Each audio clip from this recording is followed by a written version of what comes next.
Hi, everyone. Thank you so much for joining us today. I am Megan Riley. I'm the co-founder of WestEdge Design Fair, and I'm so thrilled to share this panel with you today, Women on Top, the Architecture of Success. This is a topic that I'm especially excited about. I founded WestEdge in 2013, and I benefited significantly from mentorship, knowledge sharing, and inspiration of trailblazing women in the design industry and in the business world.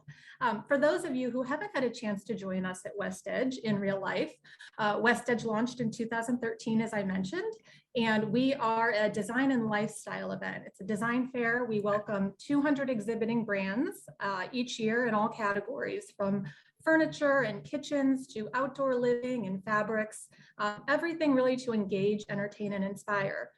We also have various engaging activities such as panel discussions, cooking demonstrations, networking events, and so on. And I'm so thrilled to continue our conversation series through these virtual chats.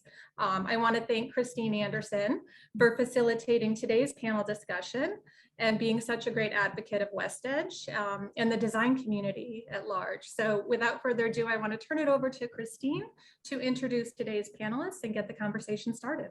Thank you, Megan. Thank you so much for sponsoring our talk today. This is the Architecture of Success, Women on Top.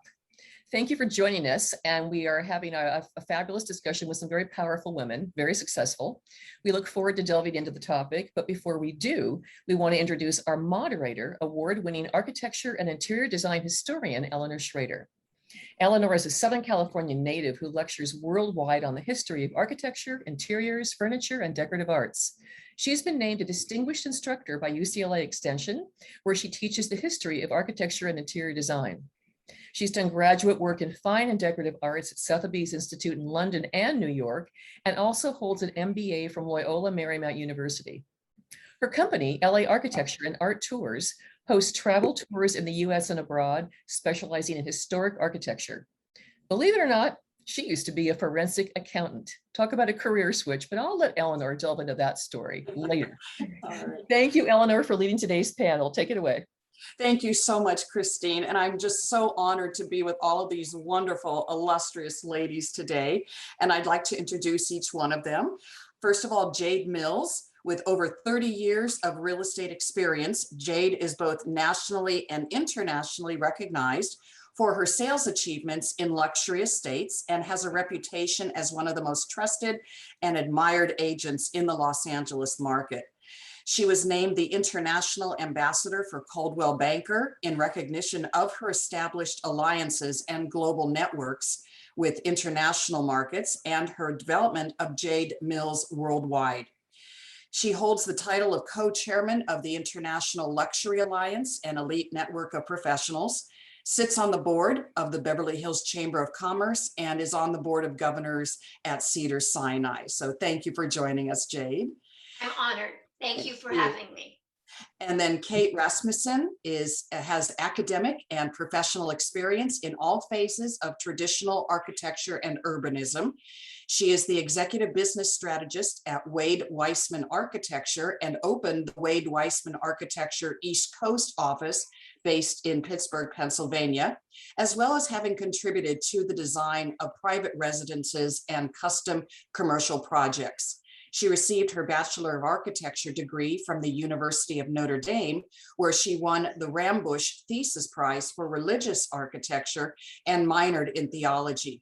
She received a Master in Arts degree in Sustainable Architecture and Urbanism from the Princess Foundation for the Built Environment at the University of Wales. So welcome, Kate. Thank you for being here today. Thanks so much. And then Sandra Block, architect and artist, successfully co-founded and ran Arbonese King Block, an architecture firm focused on university, museum, gallery, and residential projects before launching her fine art career with Studio Block. As an architect turned artist, her focus is to engage people in a shared experience, capturing an authentic sense of place, context, and narrative. Block views the integration of fine art and architectural elements as a natural evolution of that vision, one that enables her to design evocative steel sculptures that inspire memorable experiences and create unique environments for social gathering, quiet reflection, and visual delight. So thank you, Sandra, for being here today. Thank you for having me. And then last but not least, Blakely Kraft. Blakely is the interior designer and studio director at Mark Weaver and Associates. She graduated from the Fashion Institute of Design and Merchandising with a degree in interior design with professional designation. With a tenure of nearly 8 years at Mark Weaver and Associates and nearly 20 years in the industry, she offers a multitude of skills managing the design studio, guiding the staff, and overseeing project management and design for the firm's projects. The most exciting part of her career has been working alongside Mark, Daryl, and the firm's dynamic clientele. So also thank you, Blakely, for joining us today. Thank you for having me. Thank you. Well, we've got a variety of questions to ask these lovely ladies. So why don't we go ahead and start out? Our first question to all of you: what barriers, gender-based or not, did you encounter in your careers, and how did you overcome them? Jade, would you like to start out first? Sure. Well, 30 years ago, I have to say it was much different in the real estate field because there were more men, and my business is based on knowledge. So I think you can overcome anything if you have the knowledge and the integrity to do the right thing. So I found that in the very beginning, there was a real estate agent named June Scott, and not a lot of people remember June. She passed away in her 80s, but when I first came into the business, she said to me, "You can do it. You can do anything that you want to do." And at that time, there were many more men in the business. And she said, "We're going to take over, girl. You just watch. We're going to take over." And so she really gave me the first push, I have to say. And I think things are different now, but knowledge overcomes everything. That is such wise advice. Thank you. Sandra, your thoughts? Well, I think it boils down to owning the room, because studying architecture, it was 50-50 men and women who were in graduate school with me at Penn. And then when I went a little further along and began my own practice with two partners, both men, my role in that firm was to present our design ideas, typically to a board of trustees or to a room full of people who weren't quite expecting me, the woman, to make that presentation, be sort of front and center. And I very quickly learned that the only way to really accomplish this was to own that room, was to project the sort of confidence that I had in what was to be said and how it was to be expressed. But it is a challenge. I think it continues to be a challenge. I love that. Own the room. That's such great advice. Thank you. Blakely? Well, I really like the way that Sandra said that. I think that it really comes down to owning the room with anything you do. In my career, starting out very young, this is all that I've ever done. I've been doing this since I was 18 years old, starting my internship. You often get discounted just for, being younger, being a woman, by men in the industry, whether it be contractors, vendors, whomever. And I think that it really boils down to owning the room. Just like Sandra said, you have to prove yourself and, own the room. Absolutely. And Kate, your thoughts?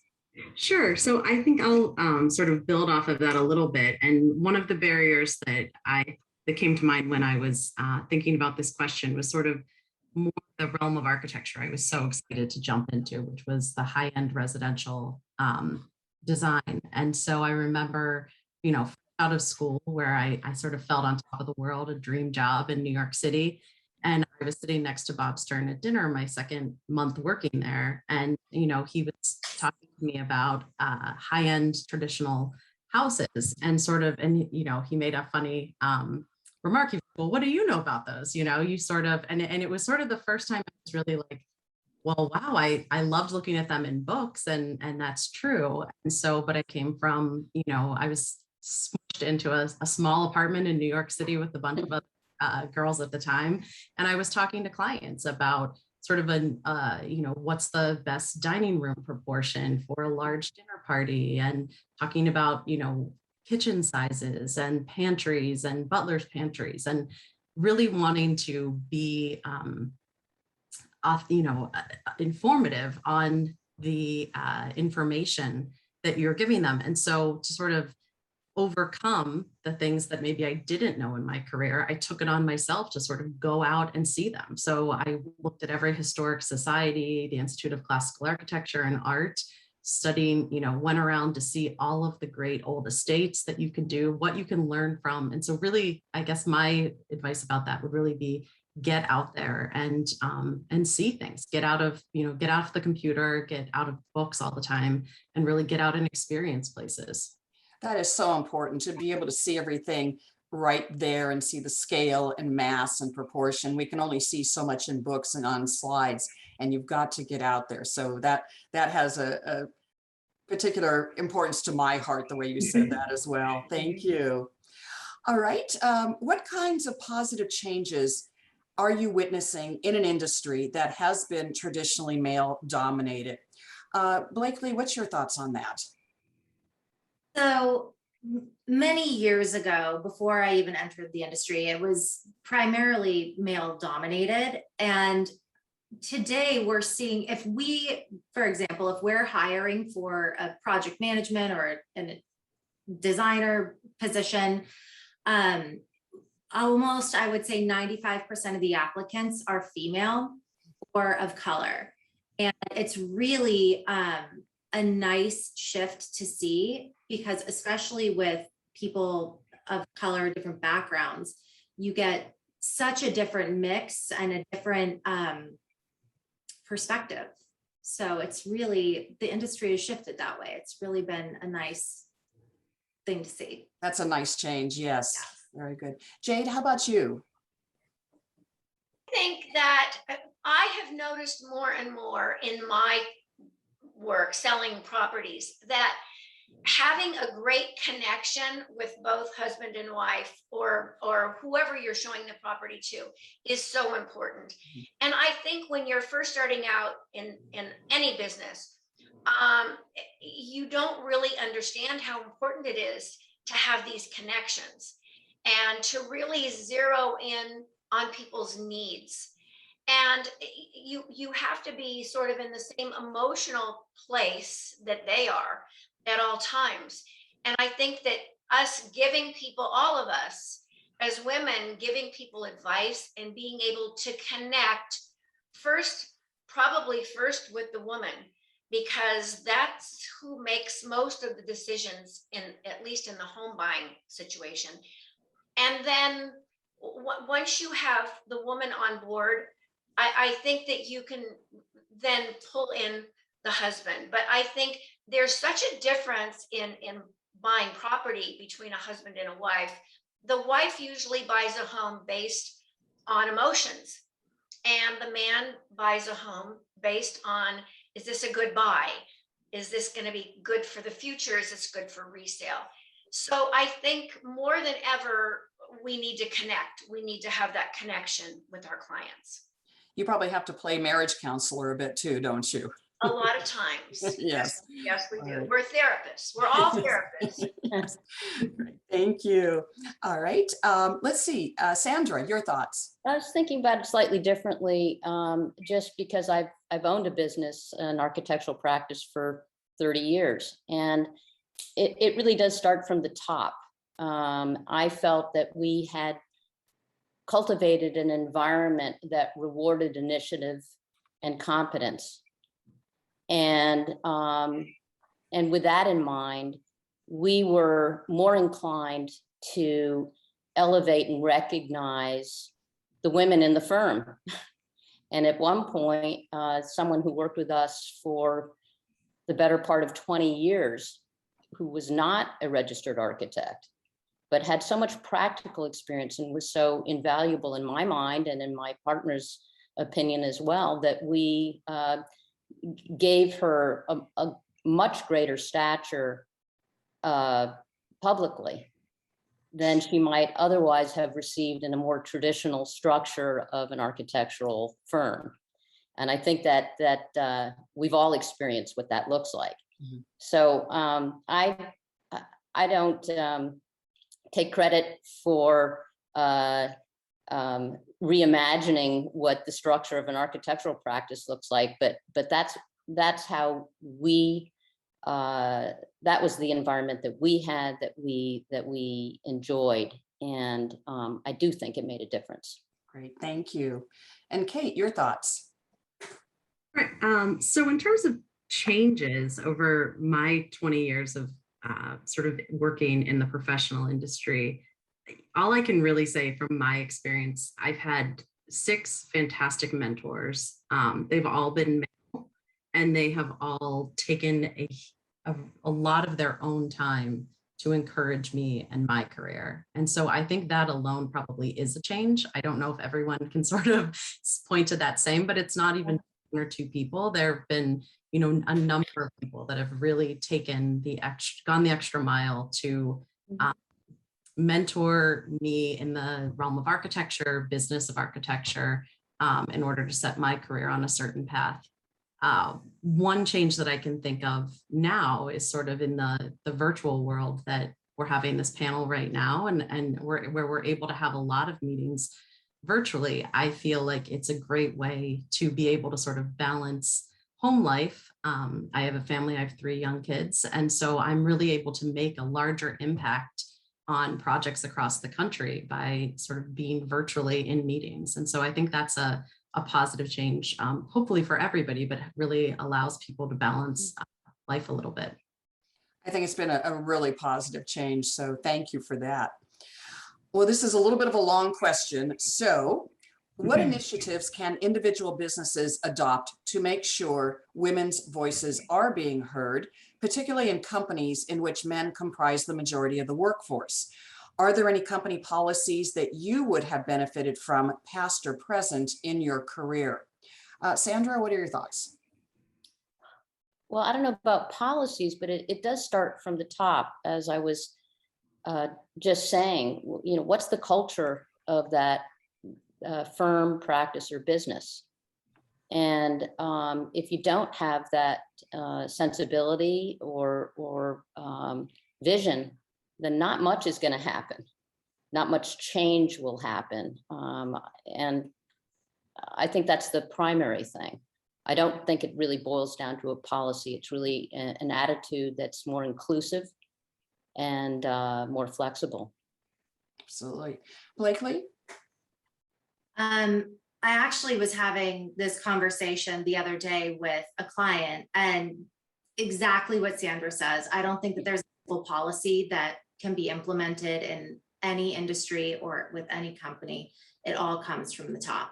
And if it's not a priority of upper management or of the company as a whole, it's never going to happen. Great. And Jade? I feel pretty much the same, but I feel that what we're seeing in the real estate business is we do have groups that we get together with. We do talk about female power, because I mean, this is sort of our business, our business. And again, I think because people buy homes emotionally, a lot of times women have a little more of that emotional feeling, and we sort of stick together. I know that a lot of agents, I love to work with a lot of agents that I work with over and over and over again. And some of those happen to be women, because we just emotionally, home buying is emotional, and it just feels good to work with other women. Thank you. What trends are you seeing for women in the design and real estate industries? Is the future female? Well, Sandra, would you like to address that one? Yeah, I will. And I actually, following what Jade has said just now and previously, is that it's not just emotional, there's a sense of, or more of an inclination to collaborate, to be inclusive, to make that personal connection. And in my own experience with two male partners, the three of us realized, well, that's a tremendous asset. And they were deploying me. They saw that it wasn't just some, the softer side of architecture. It's like, you know what, that's it. That is the secret sauce. That's what, for not just residential clients or, a couple or not a couple, but in any situation, it's the ability to connect one-on-one with people and to be a great listener and to incorporate different ideas and perspectives. And a little loath to say this is a male-female thing, but it is a female asset. We all know it. It's always been our go-to. And I think I wouldn't necessarily use the word emotional, but I would say inclusive might be a better way to say the same thing, and collaborative. And that is a more qualitative experience. The support for each other is just so important here, and collaboration. Thank you. Kate, do you want to follow up on that? Sure. I mean, I echo so much of what Sandra was just mentioning there. I think there, what we're seeing from our clients right now seems to be a real trend in, experiences right now, and maybe a little bit less corporate and less formal, and focusing on time together with family and creating amazing spaces for that. And so I agree with that. I don't know that I want to say future's female or male, but I hope it's a lot more about connecting and truly connecting with people. Absolutely. Blakely? Blakely, your thoughts? The future is absolutely female. It's, I mean, what else can I say? I see in our industry, just like what Jade was saying, it's all driven by the wife or female partner, whatever the relationship is. And it's absolutely very female. We do. And then Jade? Well, yes, I mean, we have to stick together. And Yeah. I feel like, listen, anybody that wants to sell any of my homes is welcome. And I have very, very good relationships with the men in my business also. I think as a woman, I feel like the connection many times is very strong with another woman. Absolutely. All right. Thank you. What would you say to a professional woman whose voice is not being heard? Kate, why don't we start with you? Sure. I mean, I guess in thinking about this question, I think sometimes two things. Sometimes the strongest way to speak is through actions. Rather than talk a lot. I would rather see someone really showing up and owning even the smallest task. If you can do that and prove to whomever you're working for, a client, your boss, project manager, whoever it is, that you're truly owning that, then I would say, stay on that path. If you really feel like you're not being heard, I think there's so many people out there that are completely open to rewarding that kind of effort. I would say at some point, maybe, you do look for a change if you really think there's sort of a sticking point there. There's too many great people and mentors out there to sort of stay in a bad situation. And the only other thing I think sometimes, the loudest person speaking doesn't necessarily know the most. And sometimes the role is also to listen. Yes. Blakely? Exactly what Kate said. I mean, I think that was very well articulated. It's all about showing up. I mean, the loudest person in the room doesn't necessarily always get heard. And I think that so much of what one has to say can be communicated through action. And, so much of the proof is in the pudding, as they say. So. All right. Jade, you might have a little bit different approach from that since. Actions speak louder than words. So I agree with Blakely and Kate. You must be heard. You must stand up for what you believe always. But you have to show what you can do, and you have to prove what you can do, because you can talk all you want, but actions speak louder than words. And there's no other way to put this answer, I don't think. And I totally agree with Blakely and Kate. And Sandra? Well, I would just add to that never miss an opportunity ever to take the initiative. And that doesn't mean pushing your foot in the door, your foot in the door. It means, showing up on time or beforehand. That's kind of an obvious thing, but to be so thoughtful, to display commitment and competency. If that's not rewarded, you're simply in the wrong place. Yes. Very good. Thank you. Oh, time to talk about mentors now. Who are some women that have inspired you in your career or otherwise? And as a follow-up, what does strong leadership look like to you? Let's see, Blakely, let's start with you. So I would say some of my most important mentors are some of our clients, and we have such a dynamic set of clientele that are real leaders, and specifically women that have really paved their own way and are great examples of, making it and doing what they love while still setting a great example for the next generation. So, yeah. Very good. Thank you. Jade?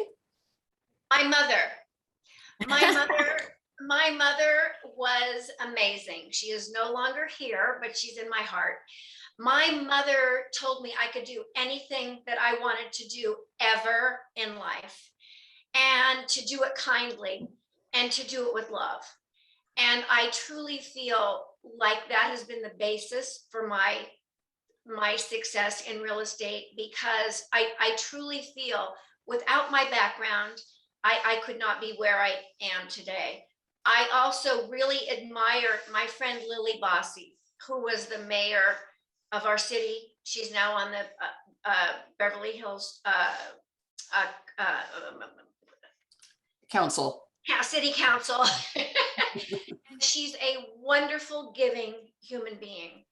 As I said, June Scott, who was probably the person who, when I first started in real estate, was maybe the only one who said to me, you're not too timid to be successful in the business. She said, you just have to step up, do the right thing. I mean, everybody who has ever been a mentor to me has told me I can do it. And that's why I think it's so important for me to tell my children the same, because you can do anything in this life that you want to do, but you can't give up. You have to stick with it, and you have to know that you can do it. So those are my heroes. Oh, that was amazing, Jade. Thank you so much. My pleasure. And yeah, Sandra. Wow, well, this is the Academy Award thing. I absolutely, when you said my mother, I was like, oh my God, I'm going to one up you and say my parents. And I mean that every day of the week, every, year of my life. Not just inspirational, but a constant source of understanding how to engage with people, how to engage with my own community, what my own potential looks like. So there is that's number one. The other example I would just say is that very early in my career, when I was working at Caesar Pelle's office as a summer intern with a group of Yale graduate students, we were working on the World Financial Center. And after about a week and a half, what seemed like a dream job was pretty much grunt work. But the point is that there was a woman who was our project manager who was leading the bunch of us in the back room. who was able to communicate the importance of what we were doing to the project overall, to see our way into the big picture and to understand how consequential our work was. And that really defined for me what leadership looks like. Leadership within your own team, not to mention the client of that aspect of engagement, but within your own group, is to involve, include, and never discount the importance of any aspect of work that goes on. And that has influenced not only my professional life, but my personal life, and how to manage a family and a career at the same time, and all the people that are necessary to pull it off gracefully. Well, I guess it's time now for me to out myself, as my panelists have been asking me to do, and Christine Anderson has been asking me to do. Having started my career as a forensic accountant, it wasn't very wonderful to have to find ugly things about people and finding out who stole the money and who hid the money, etc. And so I hadn't really been looking for another career, but it just kind of stumbled upon me, where I was remodeling my house and I was really interested in what the architect and the designer were doing. And finally, I drove the designer crazy, and she said, "Eleanor, why don't you take some classes at UCLA in the design field?" And I want to honor these two individuals who got me started. It was Maurizio Bertucci, who was the chair of the art department at Santa Monica College, and his wife, Rochelle, who was our interior designer. And I was teaching accounting at Santa Monica College at that time. And so I started taking classes and was really enjoying it, and taking all sorts of art history, architectural history classes. And then, already having tenure at the college, Maurizio said to me, "Why don't you come and teach some art history and design classes?" I never imagined something like that would happen. I was just taking these classes for the fun of them.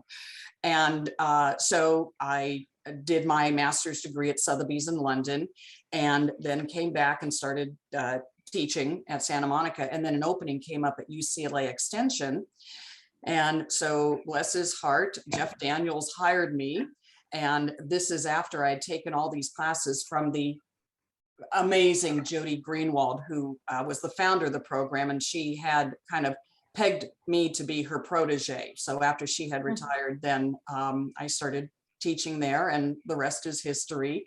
And so those have been my mentors, and those have been the strong people in my life. But I tell you, I can pick apart a piece of furniture like nobody's business just because of my forensic background. All right. So next question, how can women champion one another in the workplace?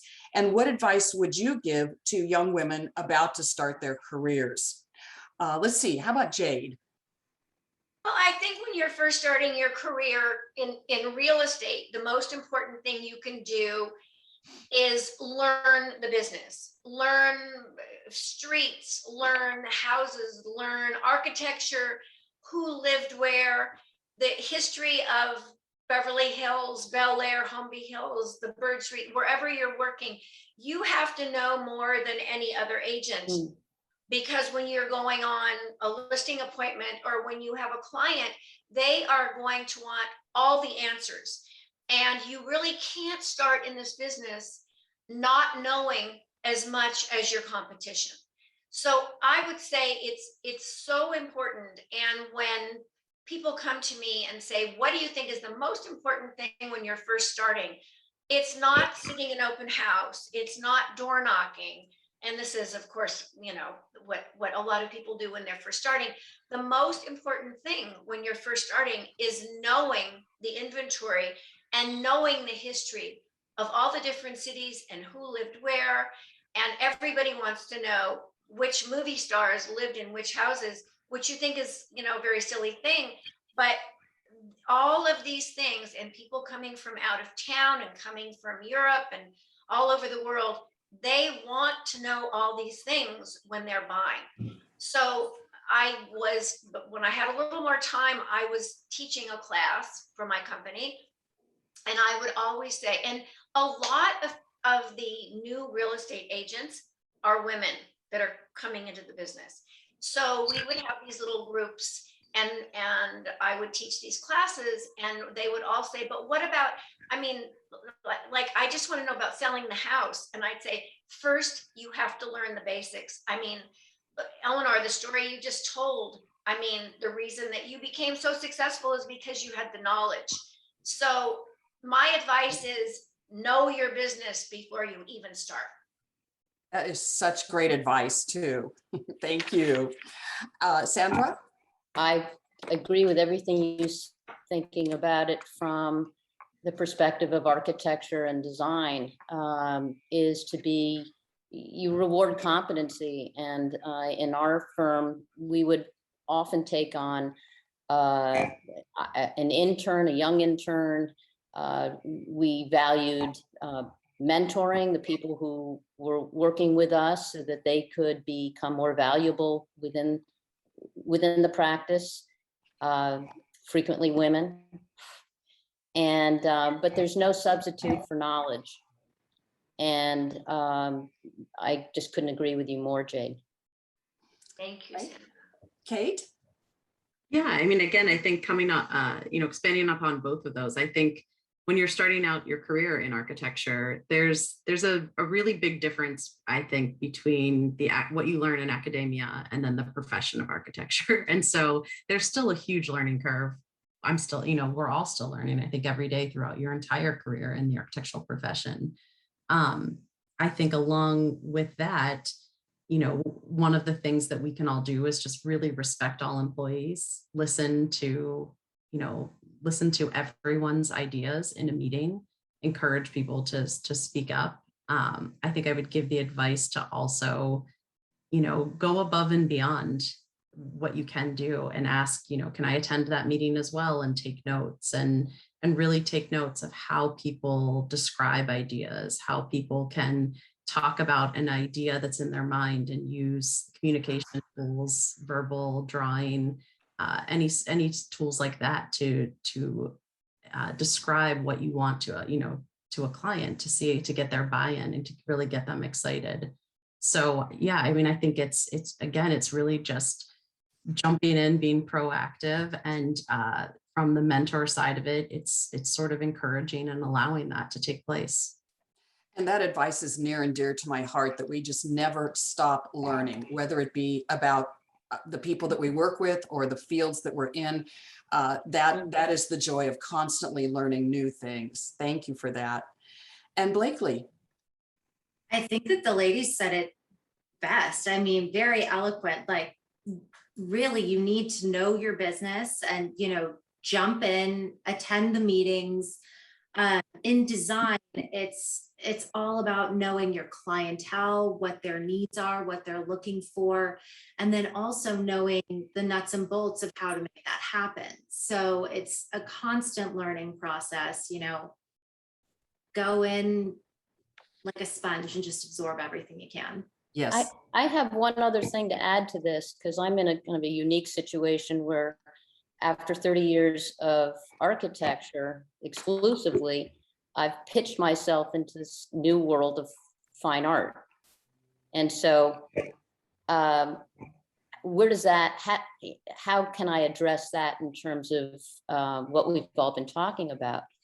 I think asking people for advice and counsel is very powerful, because people like to be helpful and to be in a position, not asking for a job or asking for something specifically, but to learn about their experience so that you can,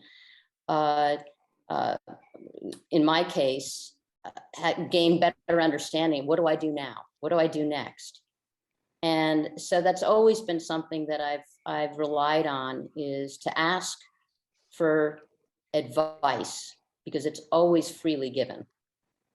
And I like to add to that, stay in touch with each other. I have so many students whom I adore, all of them I do, and learn so much from them. And sometimes they'll show up 3 years later and ask for a letter of recommendation. It's like, I don't remember you. Stay in touch with me, whether this be on Instagram or Facebook, or send me an email once in a while how you're doing. And I think that that connection is so important, especially when an opportunity may come up down the road of they have an opening, and I certainly want to support them. So staying in touch with each other. All right. Have you ever felt like you've made sacrifices or specific choices to get where you are today? Any career risks that you may have taken that were more for passion rather than for pragmatism? How about you, Blakely? Not sacrifices, I wouldn't say, but choices, yes. As women, we're always expected, we always get that question, when are you going to have a family? And it's a huge expectation upon us. And, my husband and I, we don't have children. We will have a family eventually, but, again, not a sacrifice, but a conscious choice to establish a career before a family. Great. Jade? Yes, I think I remember pulling my 2-year-old daughter up to a door when I was door knocking. And I think there were many sacrifices in my life. I don't know about in my business, but in my family life, when I first started, and then when I went back into selling real estate, which was 30 years ago, I think that my family, I could not have done this without my family being very, very understanding and always there for me. And I have an amazing husband who has supported me. But yes, I have left soccer games and basketball games and baseball games to show a house. My older son said, "Oh my God, I remember standing on a corner. I thought you forgot me, and I was showing a house." Those are the kinds of sacrifices that I feel as women we have to make, to get to be successful. And I think that we do it very gracefully. I'm sure you all feel the same way. We have to do it, but we feel, and my children to this day will say, "We know that you had to stay until those people finished seeing the house," or I know that now I know that you had to, whatever it was, leave me on the corner for 15 extra minutes because you had to. But yes, I think women, we make sacrifices for our careers. Absolutely. Sandra?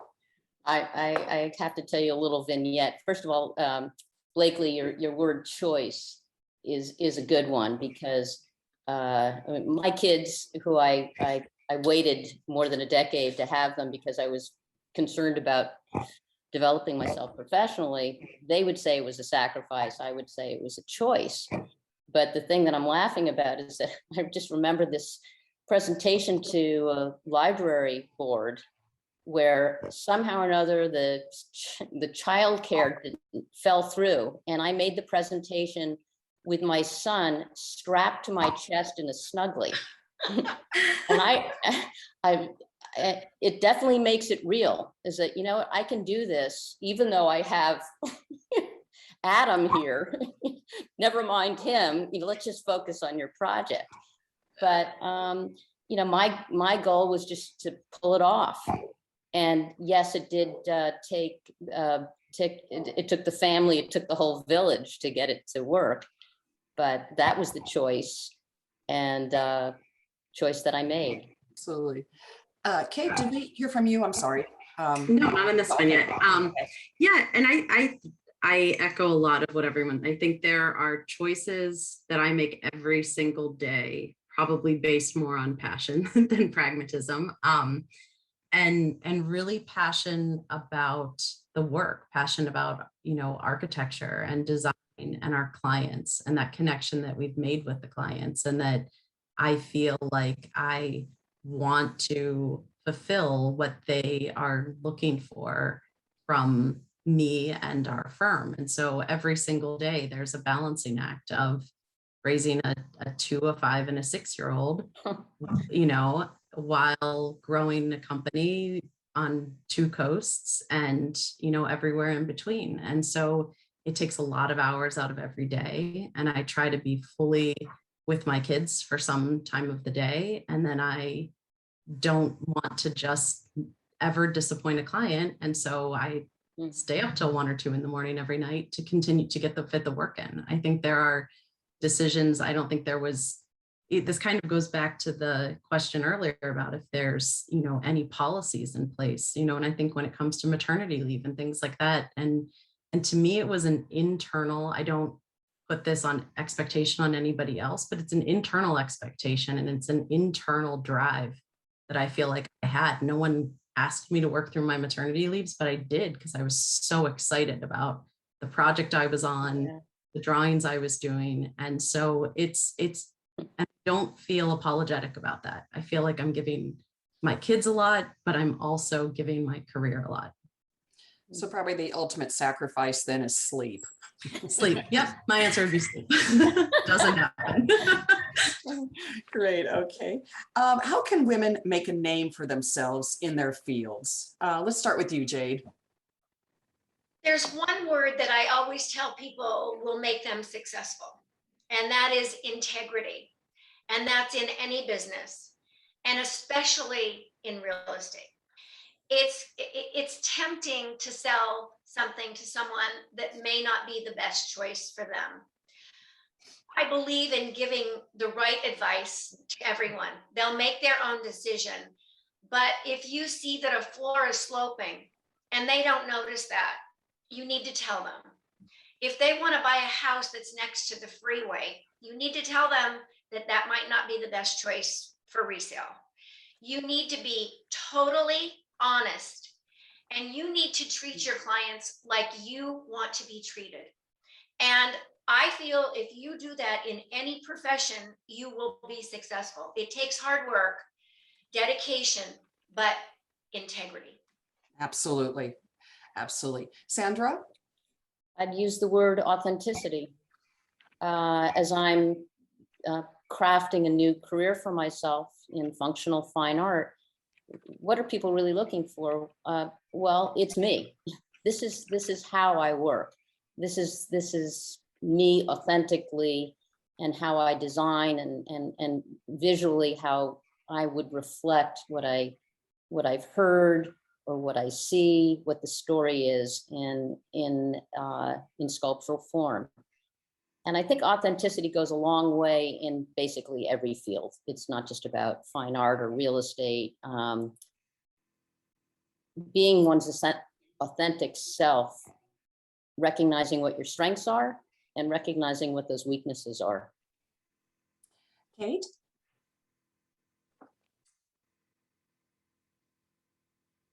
Kate, how about you? Oh, sorry. Yes. So I guess I think that it goes a little bit back to sort of owning the smallest tasks is really what helps make a name for yourself in this field. It's taking any bite-sized piece that you can and do it really, really well, and make sure that you follow that through. If you see something that is an issue or a problem, speak up and own it. I think that's one of the things that we struggle with a lot. We collaborate a lot, and with that, that's a really great thing. But it also means that there's no singular author to anything, and I think that makes a design stronger. But within that, I think that's the way you make a name for yourself, is to you become the go-to person when people know that in your hands, it's going to be well thought through and complete that thought in a coherent way. And Blakely? I would say, do what you're passionate about. If you are passionate about it and you do it just like what Jade said, with integrity, you will absolutely be successful. Do what you love and you won't work a day in your life. And I think it'll always shine through. And show up. Just go to everything you can, get your name known, get your face known. Great advice, ladies. How would you encourage more women to apply for jobs in the design, art, architecture, or real estate fields? Do you think the way job descriptions are written hinder female applicants? How can they be changed to entice more women to apply? Sandra, how about you? Oh, you stumped me on that one. Okay, how about I go to Kate and I'll come back to you. I was just going to say apply. I mean, the world's your oyster right now. There's so many fantastic opportunities. If there's anything you want to do, go for it now, and realistically look at what you can give to it. Make sure you're honest about that from the beginning. I don't see anything in job descriptions. I'm someone who loves writing our job descriptions. So I'd love to hear if there are things out there that ever hinder or someone feels that are not enticing to them. But I think that right now, I mean, really, the world's your oyster. Go out and figure out what you're passionate about. Try it. Absolutely. Blakely? I would piggyback on what Kate said, because just like Kate, I'm the one that does the job description. So I would love if there's anything hindering. I like to believe that most job descriptions that I read as I'm going through looking to hire for similar positions seem fairly general. And just like Kate said, apply. The worst thing, if you eliminate yourself off the bat, you're not going to get that job, and you're not the one hiring. So put yourself in the running, apply. Okay, I'm gonna take my shot right now. Now that you guys like, yes, I've written many job descriptions, but what always happens is that someone will show up that has some quality or some experience where I'll say, oh, wow, we could really use that.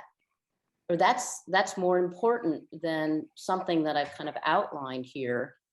And it doesn't necessarily have to check off every box.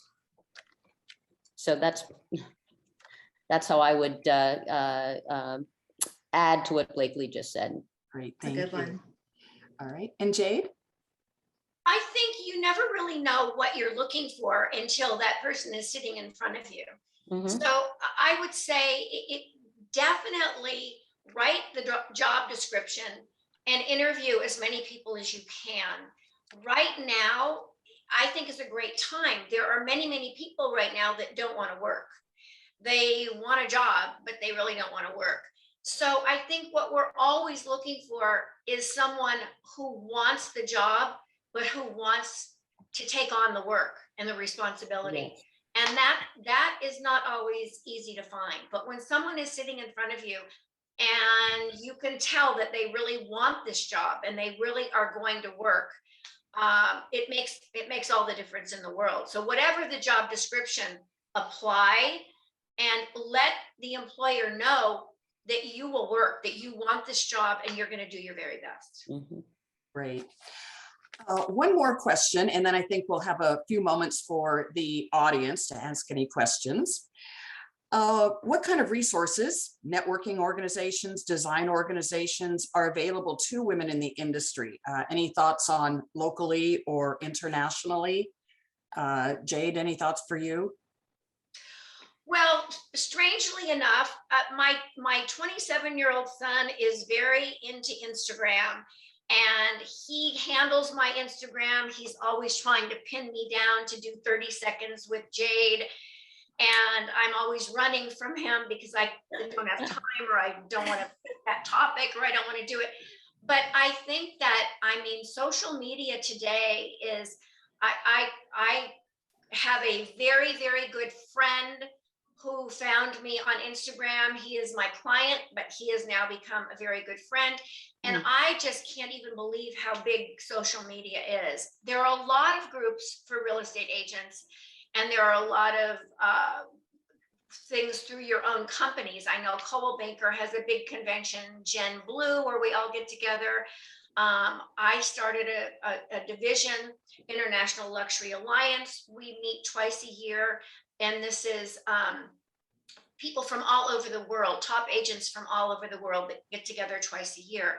That is, for me, that is our biggest and most important event. But social media, I think that social media is a great way to contact or have people contact you.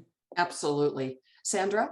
Yeah, it's what a change. I mean, when for so many years we participated and presented to AAM, American Association of Museums, to the AIA, to the American Library Association. The list goes on, a lot of acronyms.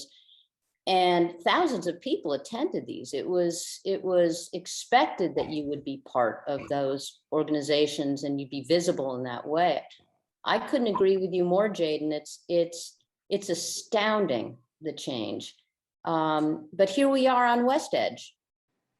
And I think that just like, print media has shifted into print and digital, I think we're seeing an absolute change in how we align ourselves and get ourselves known, and not in categories. So that's what's kind of interesting about social media. You can be in 79 categories of interest. So I think my answer is that I'm still trying to figure it out. But that is where it's landed now. It'll be fascinating to see what does happen with these very large organizations, and how we have traditionally met on an annual basis. Kate? Yeah, I guess one item that I would add to that when it comes to organizations, I think there are a lot of, different professional industries that have great overarching groups. A lot of them have subsets that are particularly geared toward women in design. There's working moms lunch groups that meet virtually. There's a lot of things where you're sort of getting that social aspect and how that mixes with the career, that I think is great. But the point I was going to say is that when it comes to great organizations like that, I would say volunteer. Sometimes you go to events and you're like, oh, this is amazing. This is such a great thing. And so really quickly in New York, I went from going to lectures to sort of being the one that was helping plan them and help steer what the topics were going to be in those. And I've met some of my best connections and friends and in the industry come from volunteering at those groups. It allows you to get outside of maybe one company that you're in and get to know other people in the industry. So, a lot of women do. I love to organize. I love to be the planner. And so jump in, say, I've got a great idea. And really quickly, you get your name out in those groups. Yeah, so important to volunteer. Yes. Blakely? I love what everybody said. And I completely agree with Jade. I think that, right now in particular, but the future also is so social media geared. For interior design, there are associations like ASID, NEWH for hospitality, IIDA, you can be involved with. But really, I think that the true monster in the forefront is social media. You can find a group for anything, whether it's, just like Kate said, working moms, aspiring interior designers, students, you name it, there's a group for it. So, get on there and branch out. And you've mentioned some really good organizations, the Institute for Classical Architecture and Art, Women in Luxury Design, ASID. There's so many places that you can meet really wonderful people. But social media, yes, you will make such great connections that way. And I'm thinking of Mark Weaver, for example, who gives his Friday morning talks. It's a great way for people to learn about you. Yeah, I see a couple of questions that have come up here, so let's take these. Would you say that knowledge is more important than connections? I'm getting started in the interior design field, and it seems like there are so many requirements to satisfy in order to get entry-level jobs. But taking the time to learn and get hands-on experience leaves little time to make connections. Any thoughts, anyone? Anybody want to take that? I would say they're equally important, especially if you're starting off. You're probably, these days you don't necessarily need a degree to be an interior designer, but I would say you absolutely need to have some kind of a skill set. Otherwise, you're not going to even be considered for that job. So if I had to pick one of the two, I would say knowledge over connections, but connections definitely play a part of it. Absolutely. Anyone else? Other thoughts on that? Just to expand a little bit. I mean, I completely agree with like, I think it's a combination of both. I mean, go in, explaining how how to make connections, but if it's a software program, sometimes that's it's not a huge commitment to take a lot of tutorials, but you have to go in there knowing that we're all in it for passion, but at some point it's also a business. And so you're going to step into a role and your hours are billable to someone, and we take that really seriously. Yeah. So you have to have the knowledge. And so take the time, do the tutorials. You can find a lot of stuff right now to gain the skill sets you need to hop into a new role. It really is the value added, can't be overemphasized. And at the same time, that's a tough spot because we all need to have a start. And if you can add value, you have to figure out what your strengths are first. And the rest of it is either great mentorship, the right environment to start in, where you accumulate those skills rapidly or importantly, and the making connections. It's always important to make connections, and that's why we're talking about how to get yourself out there. Whether it's the small dinner party or it's a big organization, just to be involved in as many things as possible. And I think you answered the other question that came up since we are closing at 1 o'clock here, suggestions on mentorship. And again, that is show up and meet people. And any other thoughts you have on finding a mentor, anyone? I think you gave the greatest advice there, Sandra, is to show up. Yeah. Okay. Well, ladies, thank you so much. This has just been so enlightening. Thank you to all of you for being here, and to Christine Anderson and to Megan for arranging all this. And I hope all of you who have been listening in have learned as much as I have. So thank you very much. We all hope that you have a wonderful day and a great week, and look forward to seeing you again in some other place. All right. Thank you. Thank you, Eleanor. Thank you. Thank you for having us. Thank you. Bye-bye now. Bye-bye.